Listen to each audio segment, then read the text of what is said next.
very much like in a dream. You can dream all sorts of conditions and events and circumstances and spaces and environments and problems and solutions and so on and so forth. But nothing is actually being created, nothing is actually being destroyed, nothing is actually happening, it's just a dream. It's a condition of essentially illusory presentation of seemings, of innuendo that don't actually become what they seem, they don't actually resolve into being what they seem to present as. So in the case of a dream, nothing happens but the dreaming itself. The dreaming is the sole event, and all these subsidiary or seeming events of the eventfulness of the dream are non-existent. They are just aspects of the peculiar phenomena of the dream itself. Which is exactly the case always. It's exactly the case right here with all of this, this so-called waking state, and here we are in Seattle and we're in this room, and there's all these people sitting around, and there's you and your thoughts and how your body feels, and me sitting here making noises and all of these sorts of things. All of that is just this presence, and it's the nature of this presence that it can seem to look like that and can be interpreted as presenting that or consisting of that, but it's actually not the case. I mean, the seeming is the case, but the seeming doesn't resolve into any actual, there's nothing actually here any more than there is in a dream. So are you saying that if you deeply explore your experience of the moment, of what seems to be the case in this moment, that ultimately that exploration arrives at a place where many of these seemings unravel to their essential essence, which is nothing at all, a lack of space-time? Yeah, exactly. Nothing is resolvable. Is a way that I put it as kind of a formula, which is, one has to see experientially the way that this is so. But basically, if you go investigating what any experiential phenomena that seems to exist consists of, you don't actually find anything. In Buddhism, this is referred to as emptiness, which is, a nice poetic kind of image, but that, it carries so much baggage with the history of Buddhism, being proliferated in our culture and so on and so forth. But the essence of that is simply that no apparent configuration of conditions is resolvable in any sense whatsoever as to what it actually is. So it's just very much like a mirage. It seems to be there. You go looking for it, you don't find anything. It's all seeming and with no essential substance. And again, this is experientially discoverable. Does the mind that does that exploration and sees this unravel to a non-resolvable situation ultimately land in a place of no time, no space? Does that mind see no time and no space? Well, the mind may or may not, but the mind isn't competent to do the investigation in the sense that we normally, as in human normalcy, refer to as mind. What actually does the investigation is experiencing itself, which is profoundly intelligent, but it's an intelligence that is irrational and transcendental. It's not an intelligence of logic and process and thought that from a human perspective we often mean when we refer to mind. So rational and analytics will just go around in circles. So the presumption of mind unravels also. Yeah, without being negated. It doesn't necessarily, the apparent phenomenon doesn't necessarily cease, but it is seen clearly for what it is, as more of the same. Mind is, a classic example. It's so readily apparent that you go looking for it. I mean, try and find mind, try and find thought. It's completely obvious and self-evident, but you can't actually find it. And this is the same with absolutely everything, experientially. And science is essentially finding the same thing. Cutting-edge physics is essentially finding the same thing. Here's all this matter, and they go looking at it, and they're not really finding a whole hell of a lot. these little tiny particles, but that's just the current cutting edge of the research, and they'll look farther, and it's going to, and that's going to turn out not to really be there. That's going to be something else. And there's this ever-receding horizon of what is hypothesized to be that will never actually be arrived at.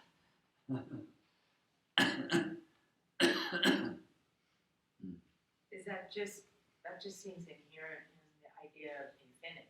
Yeah. That you couldn't. Well, it's more powerfully, it's inherent in the actuality of infinity.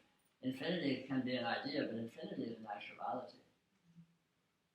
Infinity is experiential actuality. Just another way of saying that things do not have ends, things do not have boundaries, things do not have a point where they are the demarcation between anything and anything else, or between anything and not itself, or between anything, the final condition of anything can't be arrived at with precision that is clearly demarcatable as being exactly that, as differentiable from anything else. In other words, you could say everything is ultimately fuzzy, to put it in more intuitive terms. So if everything is inherently fuzzy and everything is illusory and there's no real definitive difference between this and being in a dream, it strikes me as being pretty beneficial to have the understanding that you can wake up whenever you want, really.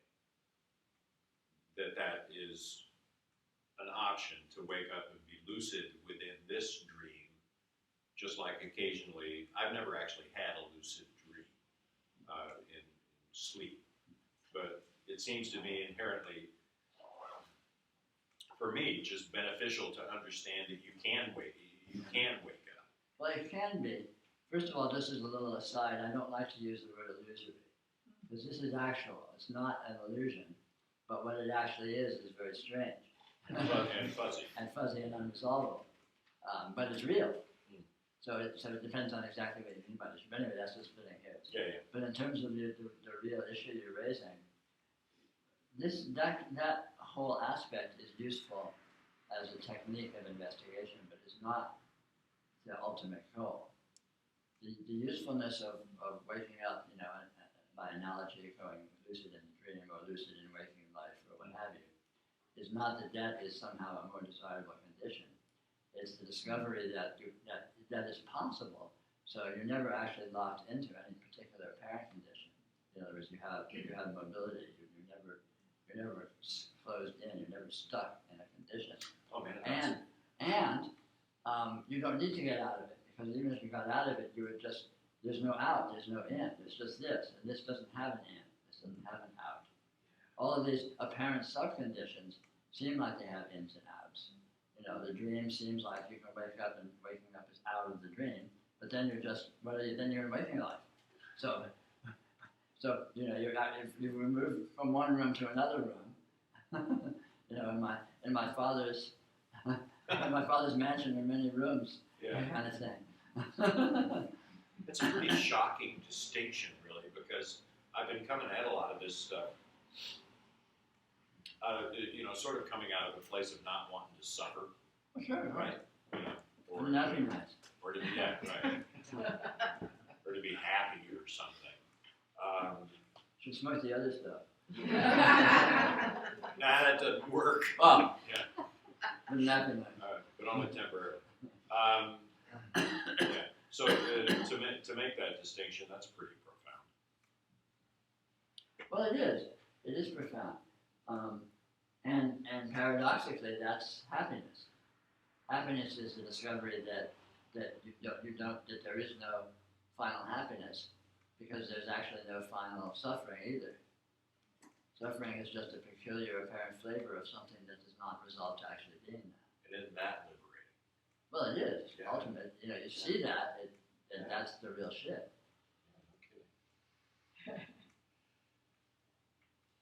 I mean, that's kind of what I'm sort of inching towards here. Although we kind of started there, so I guess there's no inching towards it.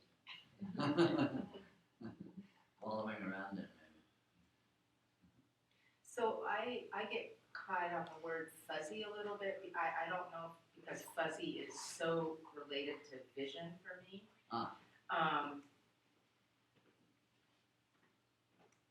But I do get a feeling of just when I find myself in this place of seeing that the infinity that actuality is, that nothing makes any sense. It's not that it should make sense either, but it just, Yes, the saying nothing makes any sense is saying the same thing. okay. And the word fuzzy is not particularly important. No words have any importance because words are themselves fuzzy and intrinsically imprecise. Another way to put this indeterminacy, unresolvability, or fuzziness is to look at experience. If you look at any experience, say a sensation of touch, like touching your pants, and you're experiencing that. So you feel what it feels like, and there's a kind of a, you could say it's kind of like a bell curve. Right away the pants are a little warm and a little, fuzzy, but not in a different sense, and so on and so forth. And so there's the superficial characteristics, which is sort of the peak of the bell curve, the obvious stuff. But then if I want to resolve it, what does the experience of feeling pants really feel like? What's it really all? And you go into it, and all of a sudden you're going out the bell curve, and then all these other nuances and ramifications and subtleties of sensation. And the subtleties have subtleties, and the subtleties of the subtleties have more subtleties, and so on. And it goes on forever. You never get a point where I've got it all. Now I know exactly what it feels like to feel pants. It's just that there's a superficial, let's say, dominant flavors of experiential flavors present, but then there's just endless nuance and more nuance and more nuance. And plus the whole thing is continually morphing and evolving and coming and going and drifting in and out. So basically it opens up into a universe of actual concrete experiential qualities that do not converge into coherence. They don't converge into a single quality or a single thing that you can actually resolve that. On the contrary, when you investigate anything, you sort of end up with everything, which of course is a kind of a strange thing if you have the mistaken idea that you're going to actually get to the bottom of what an experience is. Yeah. It doesn't take too long, like that example of putting your hand on your pants and the bell curve to get to that place. Yeah. I don't know. Yeah. And any experience is exactly like that. And this is the unresolvability of experience. And seeing that directly and experientially, self-verifying, essentially invalidates the notion of simple conditions that autonomously exist in some simple way that are distinguishable from some other simple conditions that autonomously exist in some simple way. You're just in this weird soup of infinite characteristics that doesn't you can't compartmentalize it. You can't pull it together. You can't, even though the mind is expert at pretending that it can, as we all know. We're expert at being able to say, oh, this is this and that's that, and this is like this and that's like that, which is done through a mechanism of oversimplification. If you only attend to the most obvious gross aspects of things, like just the peaks of the bell curves, Right. then shy is very different than feeling my pants. So the experience of drinking tea, the experience of feeling my pants, night and day. But that's the peaks of the bell curves. But you fall down the bell curves and you end up in this strange soup of inclusiveness. And that is not an artifact of a failure of perception. That's what this actually is. That's actually the nature of the fundamental condition. It sounds like a free fall in creative intelligence. where there's every option available. Yeah. I mean, every option. Yeah. And then none, because there is very. Yeah. It's like, you can think of it as dream. So there is the dreaming consciousness. What's it going to dream? Anything it damn well wants. But it does, whatever happens, nothing has really happened. It hasn't actually left itself. When the dreaming consciousness dreams a dream, it doesn't depart from itself. All of that seeming event is just the dreaming consciousness itself. And at the end of the dream, it still does the dreaming consciousness. So nothing is gained, nothing is lost. It's basically a zero-sum event. It's total freedom. Yeah. And total creativity. Yeah. With no safe harbor, no. Well. Or you could say nothing but safe harbor. Yeah, right. Because you never actually leave the harbor. The harbor is the ground condition. Right. Yeah. It's I think that for a lot of people would be a hard step into that. It's like too much. It's radically different context or perspective, let's call it, than the normal human, the paradigm of human normalcy, sort of a more consensus reality worldview. But it's true and it's verifiable as opposed to, as contrasted with the human consensus reality viewpoint, which is not. This is why people are so defensive if you challenge their ideas, because everyone knows intuitively that they're on shaky ground. Everyone knows intuitively that they don't really know. They're just sort of really actively asserting that things are the way they are. So they get belligerent if you try and challenge them. Whereas this is a self-verifying actuality. If someone challenges it, it's like, okay, hey, fun, have at it, It's like challenging gravity. Gravity doesn't give a shit. I don't believe in gravity. Okay. Does gravity care?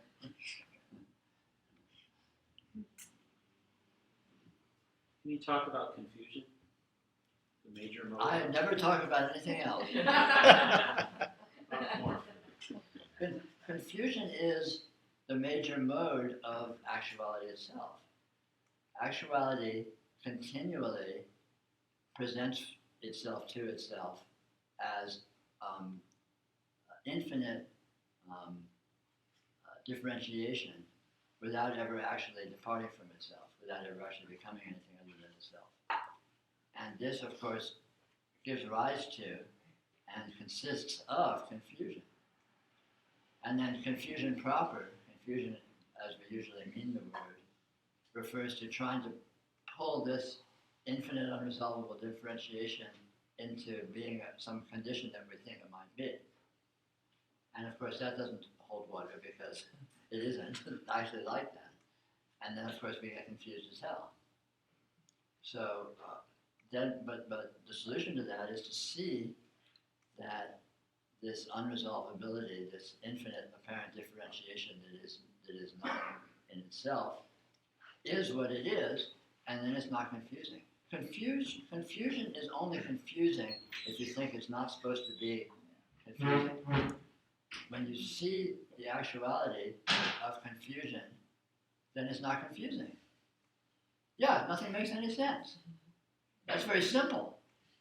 It's satisfying, it's self-evidently true. And so that's not confusing. And yet it's nothing but confusion itself. In the sense that you can't pull it together into anything. And it's seemingly internally contradictory. There's all these shapes, all these colors, all these sounds, and what do you do with all that? What do you do with this incredible barrage of difference? What does yellow have to do with blue? What does yellow have to do with a sound? And so if you think of any of these different apparent differentiations actually is anything, then you're left with this riddle. Well, what do they have to do with each other? And then you're off running around chasing your tail, trying to figure out what the juxtaposition is, what the relationship is. But there is no relationship because it's just confusion. It's just endless, infinite differentiation. So confusion is only a problem when you think it's not supposed to be confusing. When you see that there's nothing else, how simple. Confusion is the very substance of actuality, the very substance of reality itself. Am I speaking loud enough for those of you in the back? Yeah. Okay. It seems like confusion is most likely to arise in the midst of emotional reactivity. And you've already said that every experience offers an opportunity to see that it's really based on nothing at all. There's nothing resolvable. Right. What about emotion? What about emotion appears to come up as an apparent result of layer upon layer upon layer of conditioned responses, Yeah. inner struggle. All of which is predicated upon the pretension of resolution. Yeah. Reactive emotionality is a reaction to conditions that are thought to be the case. Mm-hmm. And those conditions can only seem to exist if you think you have resolved the evidence into actually being those conditions, which is actually an impossibility. So that's the fallacy, that's the leap there. When you take the unresolvability of actuality, of actual experience, and assume that you know what's going on, and then whatever's going on, say you don't like it, and so there's a negative emotional reaction. Say you love it, and there's a positive emotional reaction. But in both cases, it's a reaction to a fantasy. The actuality itself sparks emotion, but it doesn't spark a particularized reactive emotion. It sparks an emotion of just general richness, which itself is of the nature of the medium of actuality. So it's in the midst of the emotion, especially a very powerful emotion, that seemingly the greatest challenge is presented. Yes. To see it in the manner you're talking about, rather than getting wrapped up in the repetitive story. Yeah, it is. I mean, for beginners, that's the worst case scenario, which is why for beginners it's best to do this kind of investigation in the lulls between the storms. Yeah. So it's best for beginners to look at experience when they're in a condition of relative neutrality in terms of emotionality or intensity or what have you. When things are relatively relaxed and relatively gentle and there's no irons in the fire, it's a good time. Because once one gets one's foot in the door, so to speak, and develops a little bit of the knack of how to feel what is here and how to observe for yourself and discover for yourself these self-verifying qualities of unresolvability and so on, doing it teaches you how to do it. So by doing it, one learns to do it better. And basically, one's learning curve goes up, and one develops the skills to see that even in more challenging orientations. It may even involuntarily show up. Yeah, oh, absolutely, absolutely. I mean, ultimately, it all ends up being involuntary. And then the high water mark of all that is seeing it all the time, which does not mean necessarily that reactive emotional states won't occur, that orienting to things as if they're resolvable won't occur. But even when that occurs, that is seen in this condition to be in itself absolutely nothing. It's a fantasy. It's like when you know you're dreaming, it doesn't matter if you're dreaming because it's just a dream. It's not like you need to stop dreaming because dreams are bad or evil. It's the spiritualist, the newbies, simple. I want to stop thinking. I want my experience to disappear and to sort of become, plain vanilla or whatever. That itself would be a manufactured condition, which doesn't actually exist. So I appreciate this question is being asked because that was what's been on my mind, and maybe I go into a little bit more detail. So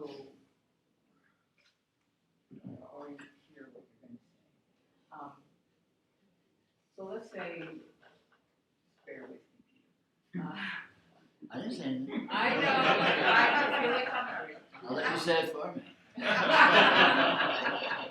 Take a break. It's much more efficient. I'll be out having a smoke. Okay, so, I know this is all imaginary, but there are patterns of story. And so there's a certain pattern, let's say, from childhood, feeling left out. So something occurs, that feeling is activated. There's an understanding and a realization that that is a story. The feeling arises nonetheless. And then there's different points of view, well, invite the feeling in,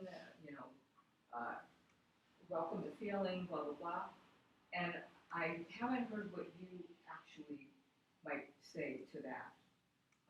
I guess there's different. Do you understand what I'm trying The to say? pattern isn't really a pattern. The emotional reaction isn't really an emotional reaction. And the feeling isn't really a feeling. Because none of these experiential conditions resolve to actually being that. If you can see that that's the case. I mean, that's true even if you can't see that it's the case. But seeing that it's the case enables you to actualize it as your perspective. So let me ask you about that, because I'm kind of seeing through everything as I'm talking, but I still want to say it. So then something says, oh, well, you're just rationalizing, oh, you're just pushing it away, oh, you're just denying things. That's just more thought that's, do you understand what I'm saying? Sure. But this is not a thought. The feeling of emotion is not a thought. You know you're feeling emotion because of the immediate, direct, irrational presence of experiential quality, it's called, experiential sensation, it's called, which is not thought into existence. It doesn't consist of thought. There may concurrently be thoughts about that condition, but those thoughts are not the experience of the presence of emotion, which is a direct experiential presence. And the seeing occurs on the level of direct experiential presence, the effective seeing, not on the level of analytical thought. Oh, so that's where I probably get stuck. This is not a thought game. This is training in experiential sensitivity. You know, to feel what feeling feels like, not by thinking about it. You may thoughts about it may be happening concurrently, but you don't attend to that. What you attend to is the feeling itself. And in that, you discover exactly what it is, because it's not concealed. And in that context, you develop a sensitivity to experience the infinite breadth of characteristics that any apparent characteristic consists of. So any apparent coherent characteristic can show up in your experience, and when you have the sufficient sensitivity, you notice that apparent coherent nexus of characteristics actually also includes and is made up of a literally endless vastness of other characteristics which do not cohere with the core, what we might call the core characteristics. So I'm just going to ask you, so in your own personal world, these little triggers or bits from the past that show up, they just, either they're not there or they just disperse, or how does that work? Well, for everyone it does disperse it. What's that? For everyone it does disperse it. Think of the last time you were really pissed off. Are you really pissed off right now? No. It dispersed. Everything disperses. But I'm talking about it's that being self-dispersing. caught in the moment with this, like, But you're never caught in the moment, because if you look at the moment, even then it's already dispersing. Everything changes. Nothing has any permanency. I mean, that's another aspect of the incoherence. So even the notion of, I mean, I've been trying to play with these things, and so this whatever comes up triggers the story. And even if I'm not getting lost in the story, I mean, still the emotion is there from ancient ages. But if I put my attention like over here and really put my attention there, then this is no longer. There's that, or you can put your attention right on the thing itself, and it's still no longer. Say more about that When you, let's suppose there's an emotion. Say an emotion comes up. Say you're really angry about something. What is anger? Let's say it, but not the abstraction of anger, not the, the excitement of, oh, I'm really pissed off, and I feel righteous anger, and blah blah blah. How do you know you're angry? What if you feel angry? Something is present. What is it that's present? So you look at that directly, not analytically. You feel what is present. So this thing you're calling anger, you know that you know that it's there because something's there. What is it that's there? And so you're explore it as if you didn't know what it was, because in actuality you don't. And when you explore what's there, you'll discover a vast, endless vortex of flavors and characteristics that essentially have no coherence. They have no internal coherence. They don't resolve into actually being. There's no simple thing that is anger. That is amazing, because what is being seen in this moment is that's leaving thought out of the picture, so to speak. Yeah, of course. And yeah. But you're not negating thought. If thought's going on concurrently, who gives a shit? Right. If thought is not actually about anything. But what I'm realizing is what keeps everything in place is the thought about the feeling. Yeah. Wow. The narrative. It's like having a caption. You have some picture that does some abstract weirdness, and you have a caption that says, "This is so and so," and the reaction is to the caption, not to the picture. And I'm just saying, look at the picture. Look at what's actually present, rather than going to what your description of it is. And yet the greater challenge, it seems, is that what may be there in the midst of that anger is a very definite body-filled emotional experience. Sure. The heart may be beating fast. All There that. may be an enraged feeling. Yeah. And to then go into that and see that it's not there seems to present the biggest of challenges. It is. That's sort of the high water mark. That's the biggest challenge. Right. And for someone whose chops of, they call it sensitivity, experiential sensitivity training aren't up to that level, then you're going to get swamped. Yeah. You're going to lose that battle. But that's okay, because it is possible, even in that context, to see that that's the case. Yeah. But when one gets to that point by seeing that it's the case in simpler contexts, it's like training. It's like training to run a marathon. First you walk to the door, then you walk around the block, and then you jog to the door eventually, and then you jog around the block, and then you jog around 2 blocks, and eventually you're jogging around 60 blocks. But if you did that right from the get-go, you'd have a heart attack maybe.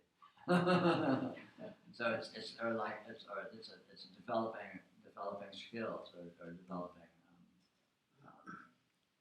that sort of thing. So in this context, this experiential sensitivity that you're speaking to, how important is the narrative to this? Does the actualization is having the narrative correct No. an important part of the actualization? No, but it can help.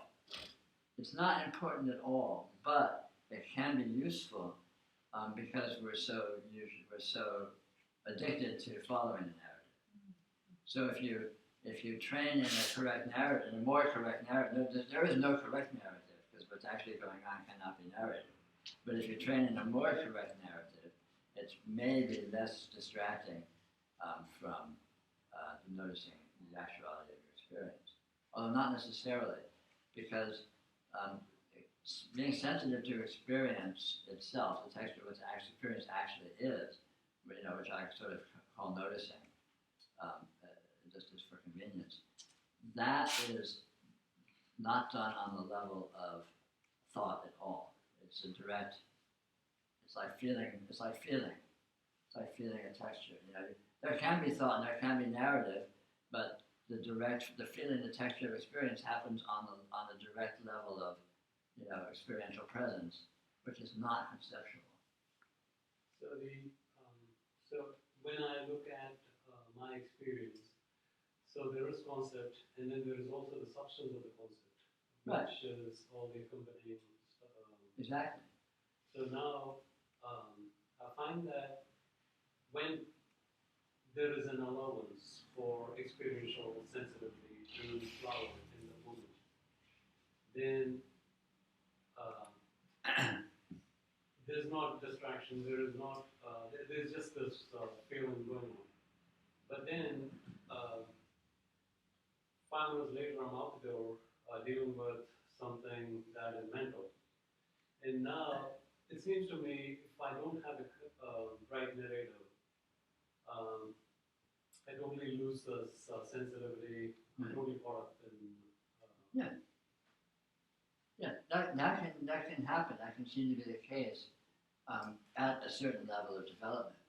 But as one trains more over time with experiential sensitivity, that will tend to spontaneously grow and develop and become stronger. And eventually, you'll get to the point where you'll see even the narrative itself is a non-conceptual textual presence that we think of as being a narrative. We're in the habit of thinking of it as being a narrative, but thought isn't really thought. Thought is itself, an inconceivable experiential presence. And one gets to a certain point where that starts to become clearer and clearer. And then thought becomes much less of an impediment. But it's always, there's a kind of you could say it like a learning curve in this kind of training. And in the earlier stages, there's always this, it feels like you're, an either or, where you slam back and forth between being, direct, obvious, self-verifying sensitivity and then being caught up in whatever, in your imaginary interpretations of things. But it develops spontaneously. The nice thing about this sensitivity training is it has its own momentum. So when you do a little bit of it, that you will spontaneously be better at it. It's not something that one needs to force. On the other hand, it can seem to take a protracted period of time. But since there is no time, there's no problem. Well, so by nature, we're sitting here talking, and that isn't what's going on. No. I mean, there's really, I'm going back to something you said earlier about, no cause and being beyond cause and effect. And Peter. Sorry. that's okay. And it seems like talking by its very nature is predicated on this sense of cause and effect. So what are we really doing here? What's really going on? Talking seems to be predicated on cause and effect, but talking isn't really talking. Cause isn't really cause and effect isn't really effect. So there's no talking happening here. So when we talk about like practice and development, that's not at all what's going on. No, of course not. Okay. That's just convenience. That's convenient. You could say it's stories for children. I know. I was just gonna say. I feel like I'm talking to the baby. Well, it's useful. It's convenient at a certain point. I didn't mean that in a derogatory way. Yeah. Any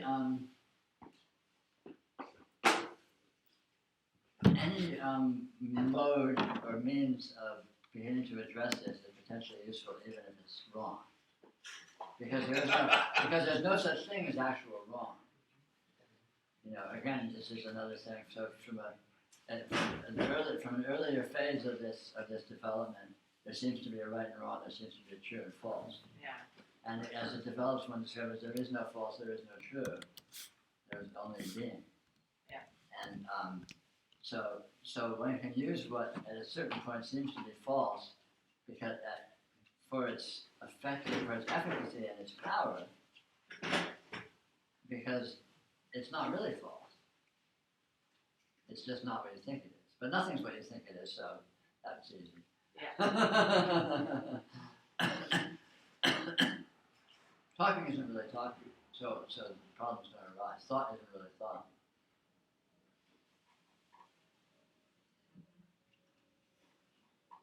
So all of this can be used for its effectiveness, Yeah. seemingly effectiveness, and enjoyed Absolutely. while That's it. not being connected to it at all and knowing that it's all meaningless Yeah. and That's a possibility.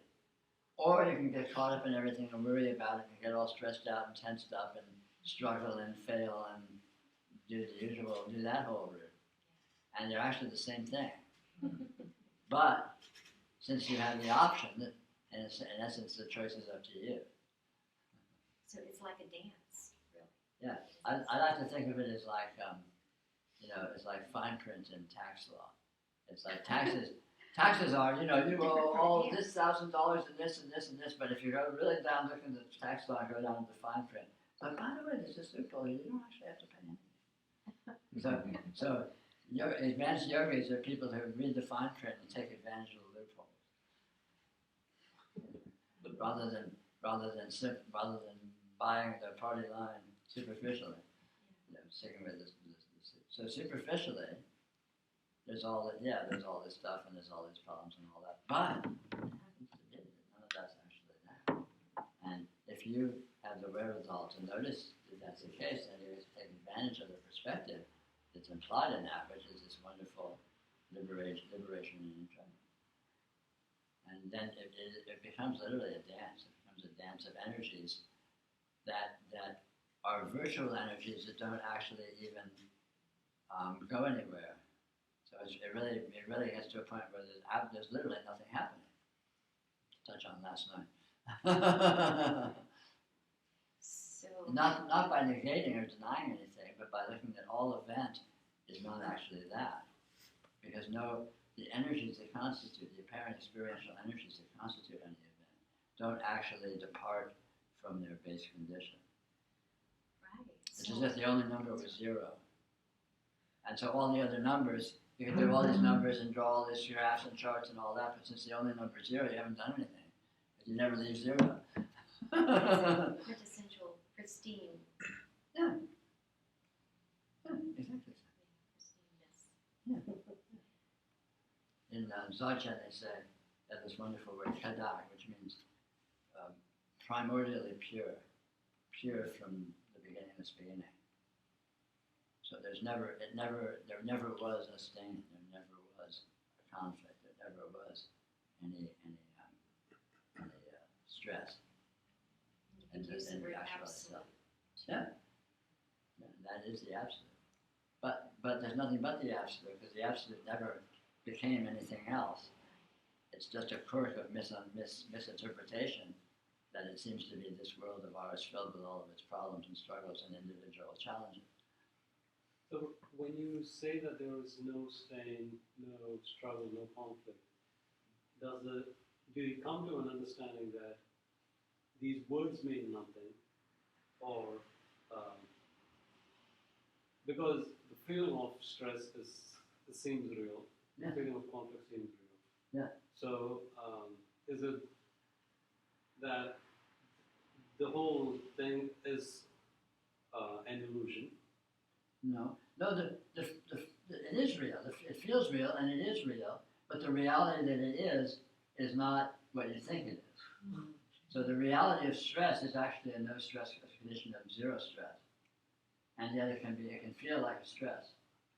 But that way, it could be said of any perspective or any take on that would, even the no stress. Right. You could say that even that is a no stress. Yes, that's true. That's exactly true. So all of these ways of putting it are inexact. Anything that can be said is imprecise, inexact, i.e. not exactly true.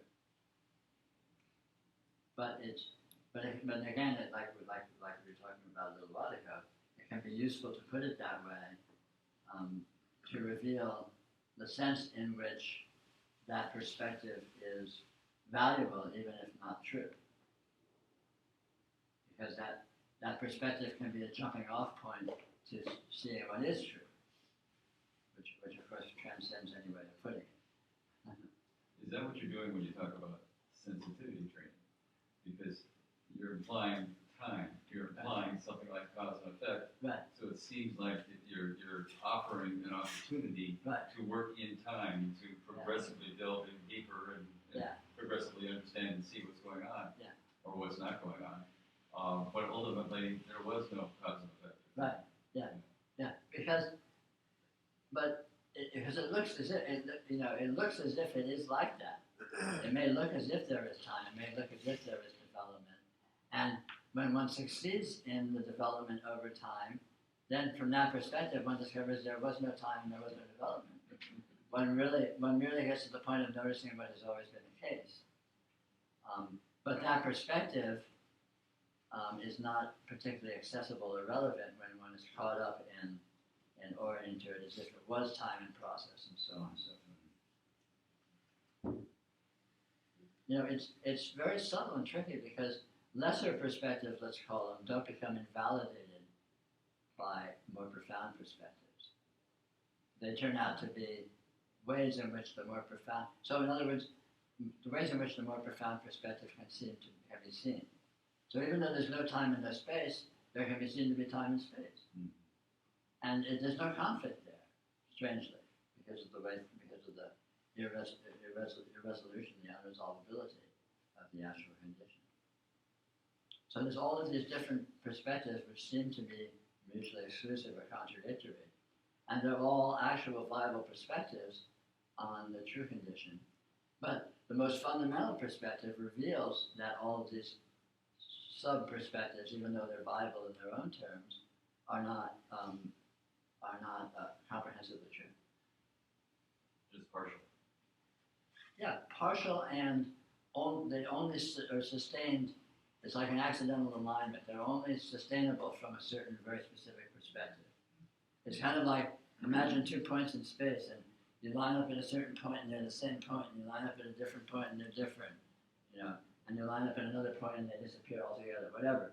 So there's a condition which for various perspectives can seem to be very different conditions, but these are actually partial perspectives on a condition which doesn't actually conform to intrinsically being what the chance perspective or the chance alignment seems to imply that it is. And so space and time is a classic example of that. From certain perspectives, it can seem to be space. From certain perspectives, it can seem to be time. But those perspectives don't hold up unless you have a relatively specialized point of view from which they seem viable. So ultimately, as one goes deeper in their understanding, one can live a life as we're doing right here at this moment, well grounded in the fact that none of this is true, that it's totally wide open and free of any particular perspective at all. Yeah, and in that context, you're free to wander through any apparent perspective you choose because you have the certainty that you're not actually stuck in it, you're not actually in that perspective, even though that perspective may seem to be relatively dominant because of your orientation at the moment. In other words, you discover the arbitrariness of orientation. There's no hierarchy of orientation. There's no optimal point of view that you have to find and stay in. One discovers absolute freedom because there's nothing to gain and nothing to lose. All of these various partial perspectives are the absolute self. So what difference does it make? You're not gaining anything. You're not losing anything by going into space-time and causality. You're not gaining anything by leaving it because you aren't actually in it, and you don't actually leave it. Because there's no in and there's no leaving. But that doesn't become clear until you have settled into the perspective from which that can be seen. It doesn't become clear, self-verifyingly clear, self-verifyingly true. It becomes an interesting notion, perhaps. But it's all very paradoxical, because actually everyone is already in that perspective. But there seems to be sort of a hypnotic mechanism of distraction, which results in a denial or not noticing of these more radical perspectives, and a heavy-handed investment in these partial perspectives, which is, the spiritual problem. And so all of this hoopla about spirituality and process and sensitivity and yoga and all of that, is a way to address that, to discover firsthand experientially that you actually know fundamentally what you have always known, which is that you're beyond that. And that's what you're feeling experience right here, right now. It's quite available very directly. Yes, absolutely. It's all a trick of mirrors, it's a trick of hidden, like hidden. It really is literally like hypnosis. So would you kind of say that the progression of yoga feels a little bit like just developing flexibility to lightly float from heavy-handed interpretation to so just One learns the arbitrariness of all these perspectives, and one learns again firsthand, more by feeling tone than by logic. One learns firsthand that all these perspectives are arbitrary and partial, and there's no hierarchy of true or less true, and so you're free to navigate to whatever degree you have the ability to navigate to any perspectives you find amusing or enjoyable. And even when you're relatively stuck in some perspective, you're not really stuck in anything, so it loses its sting. from your perspective, does it feel like there's some agency in that you kind of like, oh, I want to ride experience a bit more from this perspective? There may be, may not be. That's just another thing that seems to be the case from some perspectives, and from other perspectives, not. There's no final answer. There's no final answer on anything. That's what unresolvability means. Right. The actual condition is literally absolutely unresolvable. It's So just is really there free will or not? Can't be resolved. It's just But that doesn't negate any of its various versions, all of which may be viable from within their own relevant perspectives.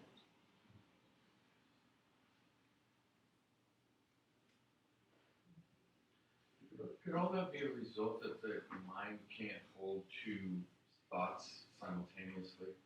Can't hold two, like black and white, it can't hold those simultaneously. It's all experience seems to appear linearly. Could what be a result? Nothing can be resolved because No, a result. You say, can that be a result of the fact that the mind can't? Can what be the result? that we can't, there is no resolution. And as No. a result of the mind not being able to hold two thoughts simultaneously, No. there's always a No, the unresolvability is not limited to the mind. It's not limited to logic. Although one sees that there, that unresolvability exists on the very most fundamental nature of everything. Most of which is not conceptual. Most of which is not mental, per se. So the presence of light in your experience is not a thought. You happen to be seeing what you happen to be seeing right now, not as a result of what you happen to be thinking, or not. There may be a conceptual overlay of, I think I'm seeing a room and blah, blah, blah, whatever, but that's occurring in its own dimension, let's call it, or its own bandwidth, whereas the direct perception of the light itself, of the visual energy itself, is not in any way a thought. And that itself is also unresolvable. Everything on any level that shows up in experience is inherently unresolvable. And you can verify this for yourself simply by looking and seeing, by exploring it. And you will discover it's the case because, in fact, there happens to be nothing else to discover, which you will discover if you do the math. So in a sense, then, that statement that I just made, that the mind can't hold 2 points simultaneously, would be an attempt to have resolution as to why that doesn't work. Exactly. Yeah. From the mind's point of view. Yeah, I think it was from a quote of Wei Wu Wei is where I got that. Well, I mean, it's true, and it's an interesting aspect. But in itself, superficially, it only really applies to mind, which is a relatively small part of the experiential bandwidth. Yeah, it's kind of like, I know why that is. Because it is, but Why don't we take a 5-minute break? We've been at this about an hour, and I don't know about you, but I'm busy. And if you're not busy, I don't know why.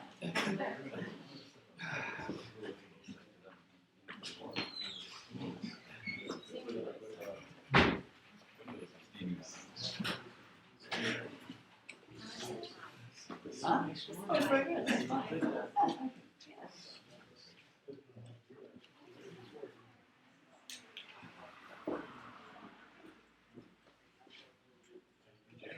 I think this must be meant to be run in. That's just there. Performance art. You rip it off the wall every time you pass by. Are you Peter? Yeah, I didn't want to do it. You didn't want what? You were traffic. Oh, so you came up. Oh, yeah. No, I, What do you mean in this one? I'm using everything like that. I would just want that. You guys didn't have it, did you? Oh, yeah. So nice that Oh, really? That thing that Jeff texted doesn't any help? That thing that Jeff texted doesn't any help? I hope it does. As soon as you get a chance, you can turn the Wi-Fi back on. Oh, I'll give it another shot.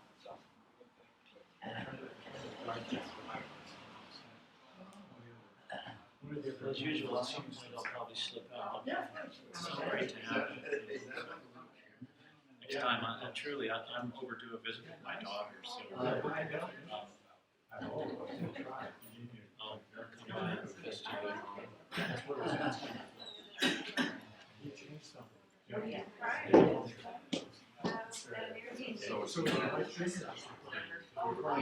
It's on. It's on. Give it a try and see what we can do. Otherwise, I recorded a video here, so I can upload it later. Maybe we can close the door. Yeah, now we can close it. Yeah, it's cold now. Is the heat at the north, it's set at a temperature? It's 72 right now. Yeah, I think it'll be okay.